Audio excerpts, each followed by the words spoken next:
राम कदम जी, ये बहुत गंभीर आरोप लगा रहे हैं कि बीजेपी पार्टी चुनाव आयोग पर दबाव बना रही है और उस दबाव की वजह से ये फैसले उनको वो कर रहे हैं और एक तरीके से गला घोटने का काम कर रही है बीजेपी।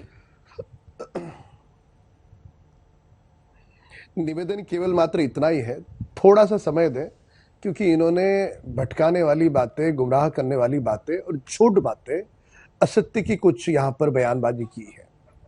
सबसे मुद्दा क्रमांक 1, जब वे सुप्रीम कोर्ट गए तो सुप्रीम कोर्ट ने कहा कि आप चुनाव आयोग के पास जाइए, और सुप्रीम कोर्ट ने कहने के बाद ये चुनाव आयोग के पास आए हैं। यहां पर इसके पूर्व बोलते समय ये पूर्णतः झूठ बोले। नंबर 2, चुनाव आयोग जब भी कोई सिंबल देता है, नाम देता है, क्या आधार पर देता है? कितने मतदाताओं ने आपको चुना। अब मतदाताओं ने जिनको चुना वो लगभग 90% लोग श्रीमान एकनाथ शिंदे जी के साथ हैं।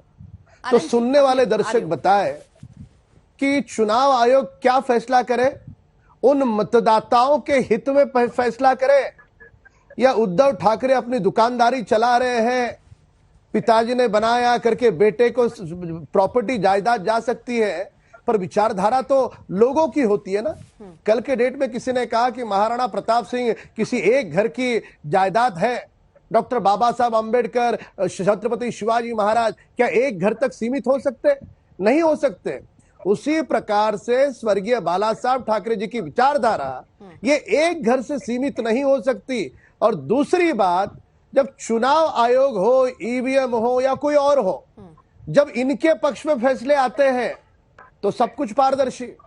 इनका न्याय व्यवस्था पर इनका विश्वास, इनका चुनाव आयोग पर विश्वास, पर फैसले इनके विरोध में आते हैं तब तुरंत जेब में से दूसरी चिट्ठी निकालते हैं और आरोप मनगढ़ंत करना शुरू करते हैं। ठीक है राम कदम, ये कैसी दोगली राजनीति समझाइए जो ये आपको केवल मात्र 10 सेकंड, केवल मात्र 10 सेकंड, जल्दी से कंप्लीट कीजिए सर।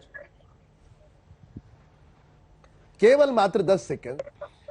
इतिहास के पन्ने पलटने के बाद भी एक उदाहरण बताइएगा पूरे देश में कि कोई कैबिनेट मंत्री सत्ता होते हुए छोड़ के चला गया। जाता है कोई? कोई नहीं जाता है।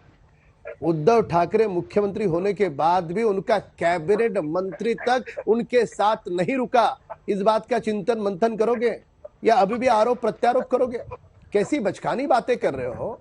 जो मतदाता है वो भारी मात्रा में 90% मतदाता चुने हुए लोक प्रतिनिधि अगर उद्धव गुट है, एक सेकंड राम कदम जी, स्वाभाविक रूप से सिंबल और नाम उद्धव गुट जो है वो ये पूछ रहा है, उनका ये कहना है कि जो जीत कर आए हैं केवल वही नहीं, पूरा संगठन उनके साथ है, एक एक कार्यकर्ता उनके साथ है, उनका मत भी तो लिया जाना चाहिए। सिर्फ उनके हिसाब से तय हो जाएगा कि पार्टी किसकी, नाम किसका, निशान किसका, बाकियों का क्या? जो एक एक अलग अलग जगहों पर शाखाएं चल रही हैं, जो समर्थन की बात करते हैं आनंद जी और उनका चुनाव